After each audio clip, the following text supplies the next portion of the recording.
Good afternoon and welcome back. Now I am with Snehal from Zeiss. He is the sales manager of Cine Products and he has a plethora of really beautiful glass here in front of me. But before we get into talking about the specific lines you have, one thing these all share in common is the T-star coating. Right? Well, let's first show them what we're talking about with this tattoo right here, T-star. Sarah's really serious about T-star coating. So I wanted to tell her the story of how T-star coating came out. So what is T-star coating? It is basically the reflective coating that we use on our lenses. So this actually comes from periscopes. Cool. Yeah. See, for example, if I have, and this is really good, the camera's right over there. If I point my glass screen of my phone at the light, the key light that's on us, the audience out there can actually see that same key light reflected back at them, and it's white and it's pretty intense, right? Is that correct, audience? You guys can see that, yeah? So when I do this, you see the flash of that light. Now, if you take one of our lenses and it did the same thing, you'll notice that the reflection is faint, and if anything, it's colored green or maybe magenta. Because what is happening is there's coatings on the lens that is absorbing most of the wavelengths of light coming at it and reflecting some of it back. So what that happens is, you know as well as I know, that inside this one piece of glass, even though this is a lens, you can see the front element, you can see the rear glass element. But inside there might be anywhere between 5, 6, 7, 11 pieces of glass to shape the light as it goes through, right? Now just imagine if those glass inside didn't have an anti-reflective coating, light can go in and just like my phone, bounce all over, and guess what happens? The image becomes milky and gray, and you really can't see contrast or detail. And this would happen to old photography glass all the time. So people would do all kinds of things to really control that reflection. They would use matte boxes and those bellow systems to try to cut as much light hitting the glass aside from the image they want to take. So they would never shoot into a light source back in the day. Right. They couldn't. What a periscope in the military application is when it's surfacing the submarine, you need to be able to see at night. So if you surface and on the shore you had like a lighthouse and they suddenly point a light at you, you're not going to see anything. Right? So you need to have contrast. So the T-star coatings were coatings put on the glass of the periscope and the lenses in the periscope to cut back and give you high contrast and detail. And then after within 10 years, this translated into cinema lenses and still lenses as well. So now we put T-star coatings on everything. And of course our highest quality lens, like a master prime that you use for cinema, which is expensive, $30,000, $35,000 to start with, each lens, that has the best T-star coating possible. Cool. Yeah, per lens. That's an amazing background. That's where it came from. Cool. So let's talk about the lenses. We have some Cine lenses, we have some E-mount lenses, we have some SLR lenses. Let's start with the compacts. I see we have some compact primes and some zooms. So compact primes and zooms. Yeah, we have the Ursa Mini to put it on, and we have the Super Spade 85 on there. So for the compact prime and zoom, the reason they're called compact, and they have the blue type of label and kind of same type of housing, they share some qualities. Number one, they're full format. So normally you would see that on most cameras you would have coverage of image of Super 35 coverage for cinema lenses. So they would cover this inner square that we see over here. All of our compact line of lenses actually cover a full format. So the compact primes, right, and the compact zooms, they both cover full format. And they both have interchangeable mounts. So you can actually take the mount off and change it, to anything that you want. So you have all the choices. So we listed over here, EF mount, micro four thirds, PL, F mount, and E mount. And actually you could change the mount yourself. And here you can see two different compact lenses. This one's got a PL mount, and the 135 has an E mount. And you can buy a kit, which costs around $350 retail, and you could actually change the mount yourself. And since you're not actually touching any glass elements, this is something you could do even in the field. There's no chance of dust getting inside the lens or Right, anything and so like you don't that. have to be stuck with just one camera system if you're, running one small system and then running big large PL cameras. And ergo, the reason why this lens is one of the most popular lenses for rental houses, because they can use it on any camera system. It maintains itself like a high-end cinema lens. It is a proper cinema housing made in Germany, has 0.8 pitch gears, has markings on both sides so you can use it, on a set. With a first AC that's pulling focus. So it really gives you everything that a cinema lens should, and the ability to change the mount, and the ability also to shim the lens, which is really important. That you have to understand, for an owner-operator that one day will work on an Alexa camera, maybe the second day they have to work on a C300. The problem is the Alexa camera might be perfect the way the mount is, but the C300 is definitely not going to be because of the EF mount, which is always off a little bit. To be able to actually do your back focus correctly with shims, which is little pieces of plastic you put in between the mount and the lens, allows you to then have marks that are accurate. So if I then focus to 5 feet, I'll actually be able to be in focus at 5 feet. Otherwise, nowadays you have electronic follow focus systems with distance measures, and the distance measure might tell you 10 foot, and then you focus at 10 feet, and then you buzz the shot because it's out of focus, and guess what? The next day you're going to be going home, because someone's going to look at that shot and go, how come it's out of focus? And so you need to know that your lens will behave properly on set. And a lot of our competitors at this price or even less expensive, they just don't do that. They don't provide this kind of professional tool. Right. And then on the cinema zoom side, the great thing about this compact zoom lens is it's actually better quality than the CP2 primes. Interesting. I wouldn't have guessed that. These were ground up, built for cinema with really large elements and full format coverage. But in terms of like the performance as a zoom lens, in terms of what the image quality it gives, it really matches up well with ultra primes. And ultra primes is a class higher than these compact primes. Yeah, so if you look at the sharpness and detail, and even the chromatic aberrations are very similar to an ultra prime. So skin tones look similar, the color, the color tone is a little warm. So really, this fits into a higher class of lens. Wow. And we have 3 sizes. We have a 15 to 30, a 28 to 80, and a 70 to 200. So we cover the range from 15 to 200. They're all T2.9 all the way through. So again, consistency. Yeah, it's consistent, and you light for a T2.9, you don't have to change on set. You don't have to change any lighting conditions or anything. And you could zoom all the way through the range without worrying about any ramping, which is very hard to do on a lot of cinema lenses, especially even cinema lenses more expensive than this one. So this range of this product is between 20 and 24,000. The range of the CP2s is between like 4,000 and 7,000. Depending on which length you get. Most of the lenses in the CP2 range are exactly this size. And you'll notice that no matter what size lens, even a 135, which is larger, you'll notice the rings are in the same position. Right. So that you don't have to change your follow focus Everything or can be anything. built out one way and stay that way. You can build a drone and put 2 electric motors on it, and no matter what lens change you do, you're not worrying about rebalancing and all that stuff. All the CP2s are this size, weigh about the same. We have 3 larger ones, which is the 100, 50 macro, and 135. But all the others from 15 to 85 all weigh about this much.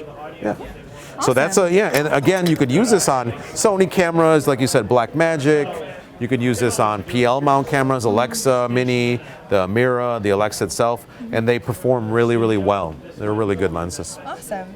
So now let's move on. So a lot of our customers are probably familiar with a lot of the E-mount. We have the Batis lineup, and we have the Loxia lineup. I know before we even get to that, I love the way that Zeiss names their lenses. They're named after birds. That's right, absolutely. So that's kind of a cool, fun, I don't know. I remember Ruben telling me about that. Yeah, no, that's a great fact to remember, Sarah. That's absolutely true. People ask, like, where do these names come from? Batis? Is it Batis? Batis? Is it Milvus? What is that? Actually, what happened is, Zeiss is a huge optical company.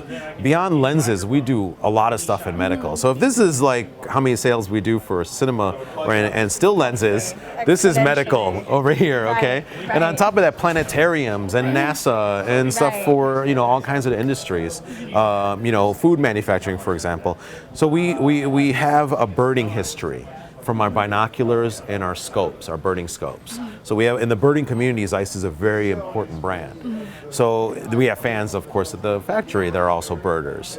And what happened was when we were naming new lens lines, we were told by the PR company that we hired that, well, you know that Latin bird names are not copywritten, and you guys have a birding history with optics, so why don't you put the two and two together? Oh my gosh. So awesome. Like, for example, Otis, which we use for our high-end EF mount, is an owl. Milvus is like a raptor. Tuit, you know those Tuit lenses, that's a parrot. Right.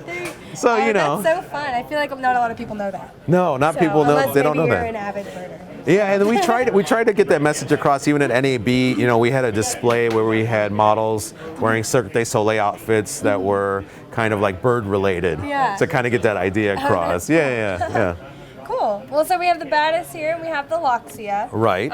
Both full frame. Batis Correct. is of course going to be autofocus. Loxia is going to be manual focus. And this is cool. I've never seen a Loxia done up with a gear like this on a FS7 before, FS5. That's so cool. Yeah. So like you said, you know. As a cine lens, that makes sense. We have this because the nice thing about Loxia. So Loxia is your line of, like you said, manual focus lenses, right? So right now we have a 21, 35, 50, and we have more lengths coming, okay? And in this, just like you said, you have manual focus, complete manual focus, and manual iris as well.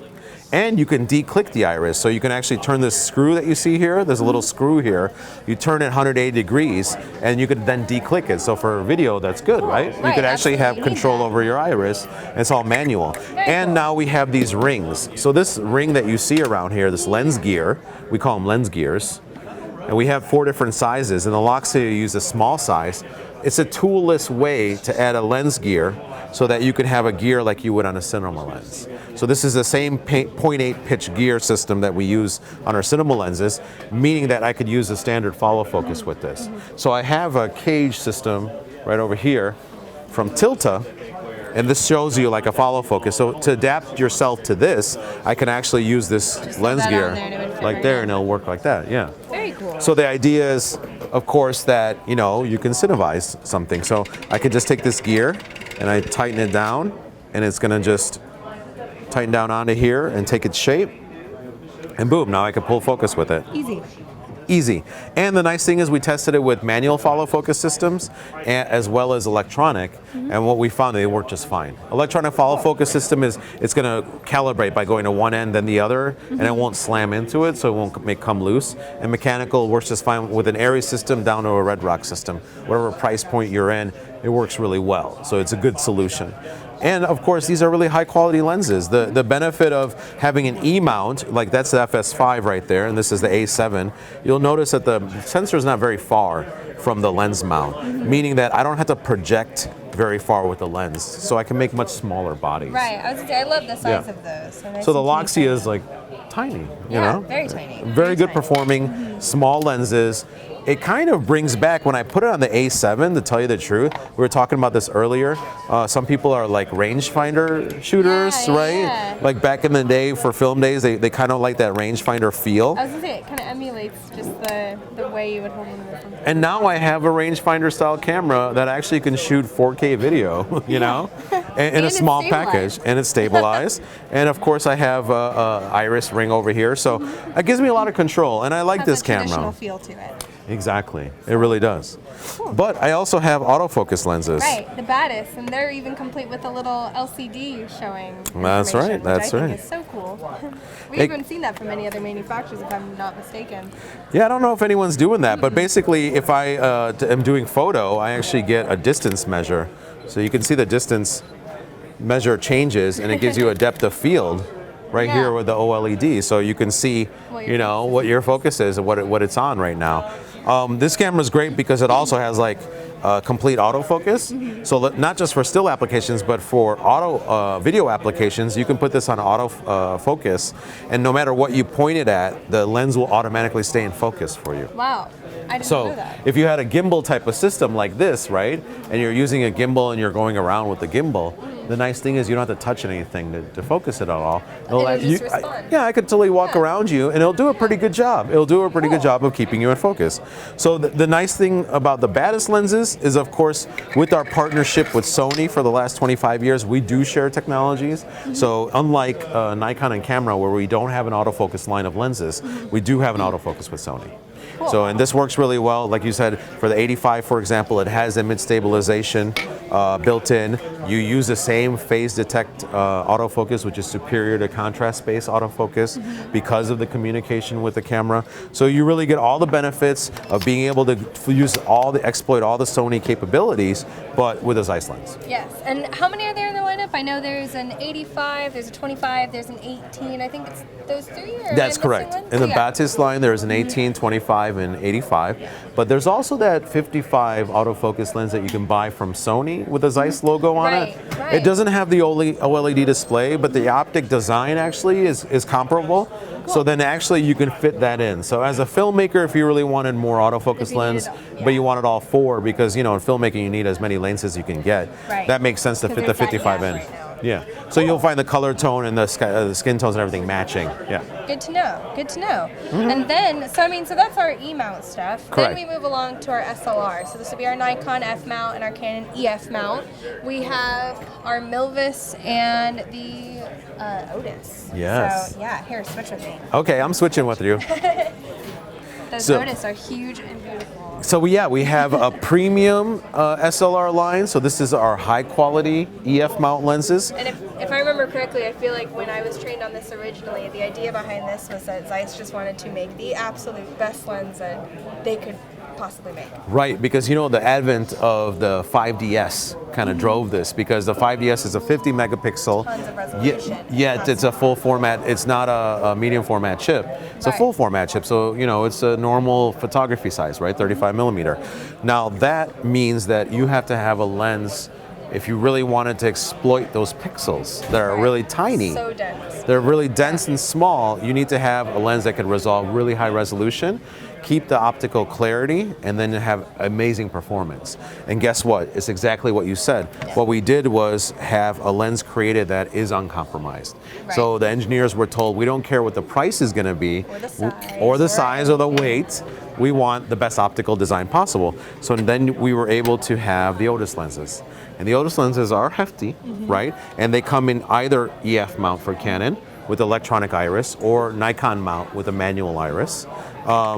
But these are uncompromised. So the optical quality is better than anything we've done before at this size. So if we're talking about still lenses, this is the best we've ever done. And around the world, we've won a lot of awards, and a lot of people have rated this the best lens for Canon and the best lens for Nikon that they could possibly find. Clear, edge to edge, no vignetting, beautiful image quality, even at full open. See, that's the trick. Is that a lot of lenses behave great like an f4, you have to stop them down. But you stop them down. Yeah, but this one you stop it down f4 and then compare it to when it's open all the way at 1.4. You'd be so surprised that really how close the performance of contrast and color and sharpness is at 1.4 as compared to 4, and that's hard to do. And it's very difficult to do. It took new designs. So the optical designs in the Otis lenses are actually brand new. So they're not like taken from historical sense.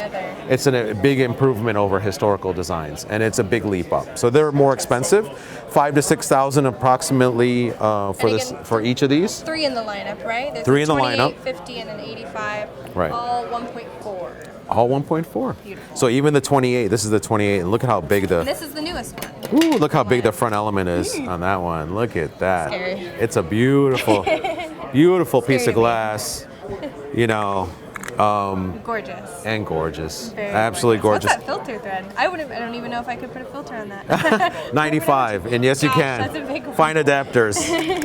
All the photo stores like Precision Camera. I know. I'm sure you could find one there. Good enough for that? I don't know though. It's the best. Well, you know what? I'm so glad that you brought up filters, because Zeiss does make filters. Well, that's why we like Precision Camera, because they carry all the correct stuff. Carl Zeiss does make filters, so we make UV and polarizer filters, the circular polarizers. The nice thing about these is they also have the same T-star coating. Perfect. So and then continuing that tradition, because different coatings give you different qualities. That's one of the differentiating factors between one lens manufacturer and another, and the kind of look and tone that one lens manufacturer gets over the other is because of their coatings. So our T-star coating, if you're using one of our lenses, it's better to use one of our filters, because then you're not going to change any of the skin tones or the colors. Right. Yeah. Cool. Keep keeping it consistent. Keeping and then it consistent. Last but not least, we have the Milvus. Milvus. Which is I'll close this up. I'll close this up and then, oh yeah, and I just wanted to show you that just like our Loxia lens, we were also able to put a ring on it. So just like Beyonce says, put a ring on it. And you're able to do that. And now I can take, again, this EF mount lens, which is so beautiful. I could put this on a red 8K full format camera in EF mount, and I can get edge-to-edge sharpness and clean image. That's beautiful. I've seen those used on FS7s before. Yeah. And I've seen a few customers bring that in and use it for that. So it's good stuff. very cool. Yes. Good stuff. So that's the Otis, and then over here we have the Milvus. So the Milvus lenses are basically, we were replacing, remember our old classic lenses? Mm-hmm. We call these the ZE, ZF primes, and they're now referred to as the classic lenses. These are being phased out at some point, and we're replacing them. So these went from 15 to 135 as well, right? So we're replacing them with Milvus lenses. So these now go from, are going to go from 15 to 135 as well. So this is a new 21 that I just showed you. The other one, this is a new version of it. And actually, let me bring that other one out just to show you. So similar design. We're seeing a similar aesthetic across everything. Right, and then so the optical design might be the same, but the coatings are different, and then the housing quality of the Milvus is much better, and this is sealed better, so this you will never have any fungus issues or anything like that in this kind of lens because it's completely sealed on the inside. We even have weather sealing, like this. Which is important. So that even between the camera body and the lens itself, there's not going to be dust getting in or moisture. And on the Nikon mount, you have iris, of course, right? Just like before on any Nikon lens.